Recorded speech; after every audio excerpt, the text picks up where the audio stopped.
¿Está justificado el decreto de emergencia económica? Vamos a discutir esta tercera parte.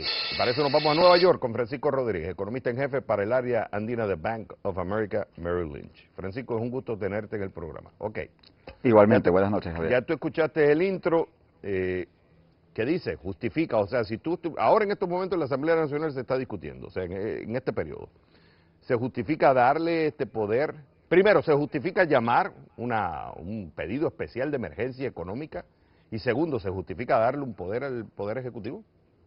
Mire, yo creo que efectivamente Venezuela está atravesando una emergencia económica, de eso no hay ninguna duda. Está atravesando una emergencia económica tanto por la caída de los precios del petróleo como por distorsiones económicas muy graves que este país tenía incluso antes de que cayesen los precios del petróleo. Y los dos se combinan. Venezuela tenía problemas de escasez, tenía problemas de inflación acelerada, estaba en recesión incluso cuando el petróleo estaba a 100. La caída de los precios del petróleo para un país que esencialmente exporta, prácticamente lo único que exporta, el 95% de sus exportaciones son petróleo, una caída que ya va por el orden del 80% en los precios del petróleo, es evidentemente una caída dramática.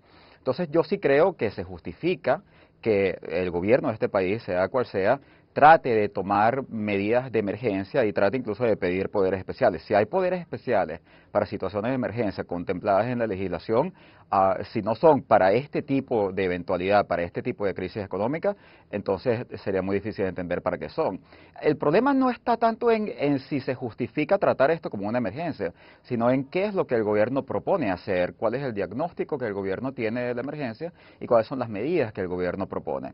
El gobierno ancla el proyecto de decreto de emergencia económica sobre la idea de que en Venezuela sí se está produciendo una caída de los precios del petróleo, pero también hay lo que el gobierno llama una guerra económica, y esa guerra económica es producto de una conspiración de factores nacionales e internacionales para hacerle daño a la economía venezolana.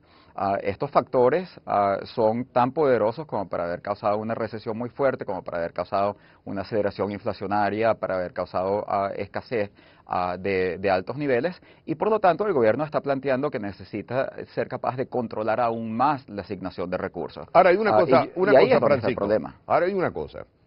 Ha habido una caída de la producción, vamos a ir por parte con el tema de la guerra económica. Ha habido una caída de la producción en Venezuela, eso es un hecho.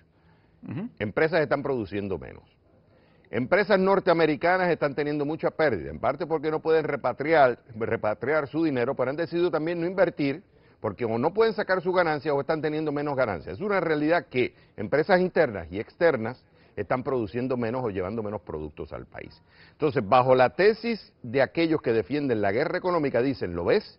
Si tú tienes compañías dentro de Venezuela que están produciendo menos, están llevando menos productos al mercado porque no se les está dando la ganancia que ellos quieren. Empresas extranjeras están o no produciendo en el país o produciendo menos, lo cual también implica que ellos no quieren producir porque no se les está dando la plata que ellos quieren como ganancia, porque es una decisión económica que están tomando las empresas. Entonces, bajo la tesis de la guerra económica, ellos dicen, encontramos una razón. O sea, fíjate, fuerzas internas y fuerzas externas no están produciendo, nosotros necesitamos tomar mano dura en esto. ¿Qué dices tú?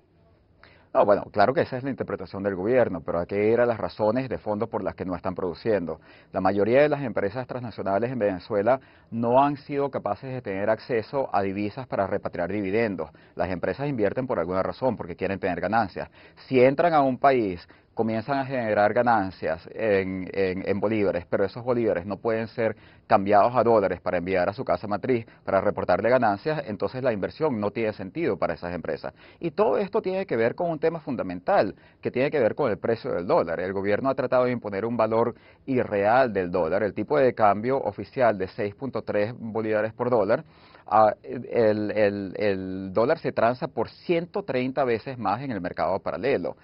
Eso quiere decir que esos precios están totalmente fuera de sintonía y, por supuesto, a ese precio los dólares son muy baratos y entonces todo el mundo va a querer muchos más dólares que los que el gobierno puede ofrecer.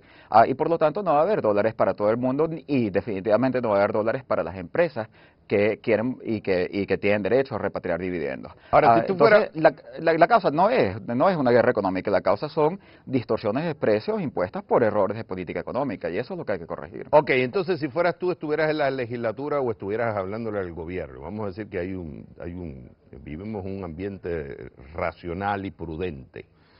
¿Tú crees que entonces no justificaría darle o sea, si entendí correctamente, tú estás de acuerdo que en principio se le dé poderes al Poder Ejecutivo cuando hay una crisis económica, y eso lo establece la Constitución. Lo que no está de acuerdo es que se le dé bajo los argumentos que ellos están utilizando. O sea, que si tú estuvieras en la Asamblea y tú fueras un legislador, tú dirías, no le daría el poder al presidente basado en la tesis que ellos están utilizando. Si yo fuese un legislador electo por la oposición en las planchas de la oposición venezolana, se me haría muy difícil, muy cuesta arriba, apoyar un decreto cuyos enunciados le echan la culpa a la oposición venezolana, factores de oposición, por la crisis económica. Porque la guerra económica, esencialmente, la hipótesis de la guerra económica se trata de eso. Se trata de hallar como culpables a los grupos opositores, tanto los grupos políticos como los grupos económicos. Y a un nivel mucho más básico, yo creo que es natural que las fuerzas de oposición no compartan la misma interpretación del gobierno. Entonces, para resolver un problema económico como este, en el cual existen interpretaciones distintas, en los cuales el gobierno tiene una visión, la oposición tiene una visión, yo creo que por supuesto que Venezuela debería tratar de llegar a un acuerdo para atender sus problemas económicos, y que con ese acuerdo probablemente se justificarían a medidas de poderes especiales para el Ejecutivo. Pero antes que eso tiene que haber el acuerdo, tiene que haber, la oposición y el gobierno se tienen que sentar y tienen que llegar a un diagnóstico compartido. Y si ese diagnóstico compartido no existe, si no se pueden poner de acuerdo en las causas, tampoco se van a poner de acuerdo en las soluciones. ¿Y cómo tú ves entonces? Me quedan 10 segundos, respuesta rápida. ¿Cómo tú ves la situación para el 2016? ¿Se pondrán de acuerdo? Mira, yo creo que en el 2016, si los distintos factores no se ponen de acuerdo, entonces en Venezuela se van a terminar de activar otros mecanismos tales como el referéndum revocatorio que permiten una salida constitucional a este tipo de crisis. Y yo creo que eso va a establecer fuertes incentivos para que la gente realista de ambos bandos decida que se tiene que poner de acuerdo tarde o temprano. Francisco Rodríguez, de Bank of America. Fue un gusto